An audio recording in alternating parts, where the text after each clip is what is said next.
অৰুণোদয় পাইছে, ঘৰখন ভাল হৈছে, আৰু এতিয়া মহিলাসকলে 10,000টো জুন মাহত পাই যাব।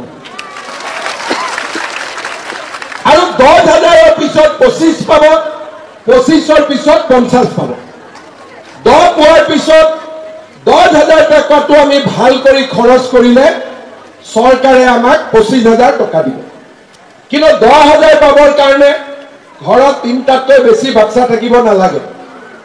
যদি আকৌ 25,000 পোৱাৰ সময়ত 4টা বাচ্চা হৈ যায় তেতিয়া নাপাম মানে। ঘৰতে বিদ্ৰোহী হৈ আছে, পইচা নিদিলেতো চাকৰি নাপায়। আৰু 10জনে পঢ়ি শুনি বোলে চাকৰিটো নিদিয়ে আলফাত যাম। এনেকুৱা আমাৰ অসমৰ পৰিৱেশ আছে। যোৱা 4 বছৰত মই 1.5 লাখ ল'ৰা ছোৱালীক চাকৰি দিলো, কোনো বাপৰ বেটাই তামোল এখনো খাব পৰা নাই।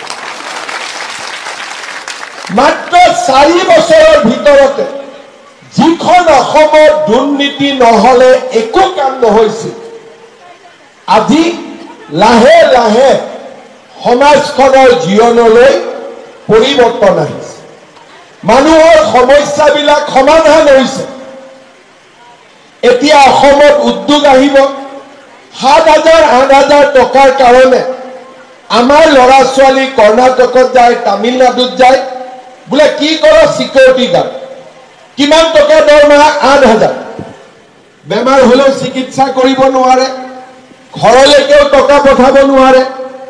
আজি এবাৰ যদি আমি অসমত উদ্যোগ বহাব পাৰো, সেই গোটেই ল'ৰা ছোৱালীবিলাকক আমি অসমলৈ উভতাই আনিব পাৰিম। মাকৰ ল'ৰা মাকৰ বুকুলৈ উভতি আহিব পাৰিম। কোনেও আগত চিন্তা কৰা নাছিল টকা নিদিয়াকৈ চাকৰি হ'বনে, অসমত ক'ত আম্বানী আদানী আহিব। কিন্তু আজি পৰিৱৰ্তন হ'ল। আগতে মানুহে ডিব্ৰুগড় যাওঁতে ফোন কৰে, ক'ৰবাত ৰাস্তাত বন্ধ আছে নেকি, বোলে ৰেলত যাম, বোলে আজি ৰেল বন্ধ আছে নেকি। আজিকালি আপোনালোকে নিজে কোনবাই এইবোৰ কথা পাতেও নেকি?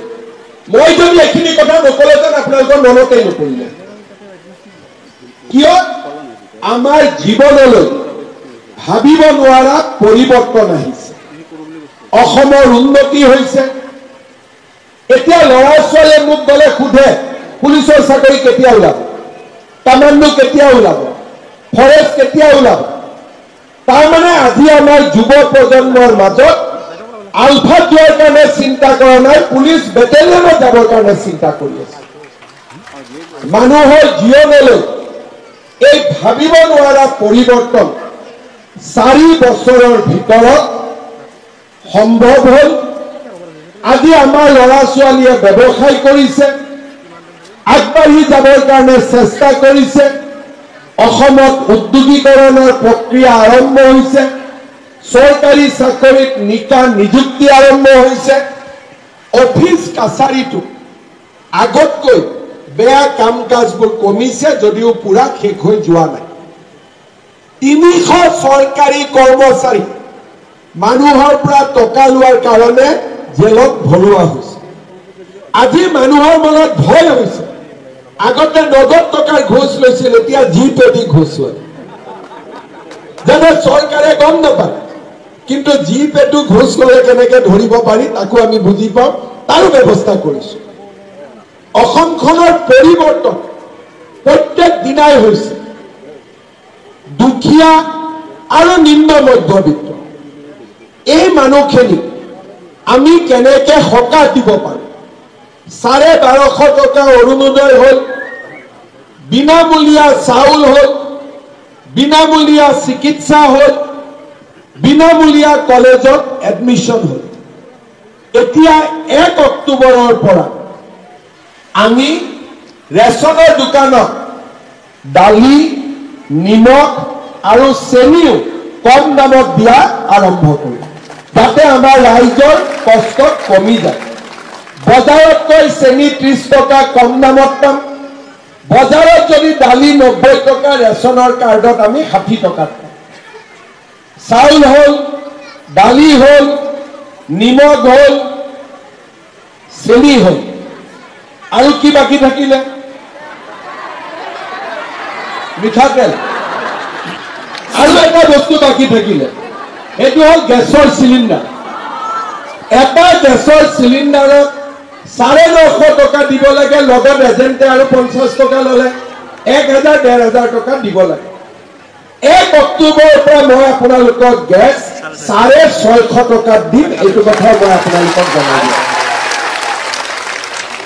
আৰু উজ্জ্বলা গেছৰ কাৰ্ড আছে, যাৰ যাৰ উজ্জ্বলা গেছৰ কাৰ্ড আছে তেওঁলোকক গেছ মই 250 টকা।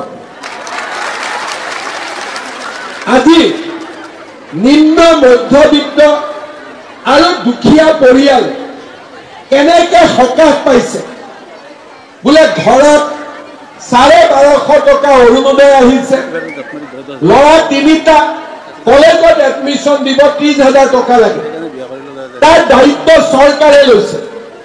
বোলে ছোৱালীজনী কলেজত পঢ়ে, বাপেকে দায়িত্ব ল'বলগীয়া হোৱা নাই, দায়িত্ব নিযুত মইনা আঁচনিৰ জৰিয়তে মামাই লৈছে।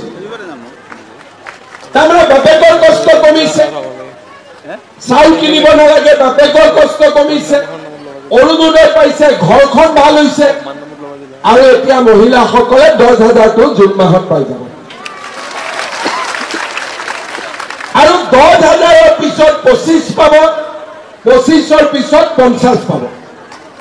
10 পোৱাৰ পিছত 10,000 টকাটো আমি ভাল কৰি খৰচ কৰিলে চৰকাৰে আমাক 25,000 টকা দিব। কিন্তু 10,000 পাবৰ কাৰণে ঘৰত 3টাতকৈ বেছি বাচ্চা থাকিব নালাগে। যদি আকৌ 25,000 পোৱাৰ সময়ত 4টা বাচ্চা হৈ যায় তেতিয়া নাপাম মানে।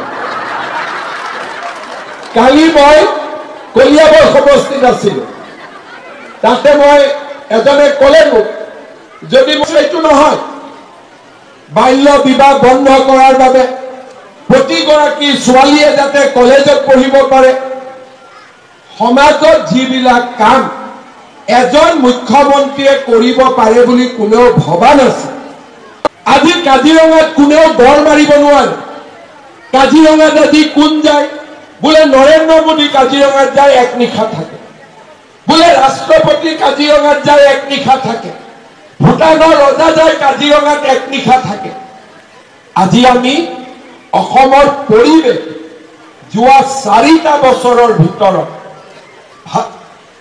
ভাবিব নোৱাৰাকৈ পৰিৱৰ্তন হ'ল। আমাৰ বিহুৱে বিশ্ব ৰেকৰ্ড কৰিলে, ঝুমুৰ বিশ্ব মঞ্চত গ'ল, অসমীয়া ভাষা ধ্ৰুপদী ভাষাৰ মৰ্যাদা পালে। আজি চৰাইদেউ মৈদাম বিশ্ব ঐতিহ্য ক্ষেত্ৰ হ'ল, লাচিতৰ জন্ম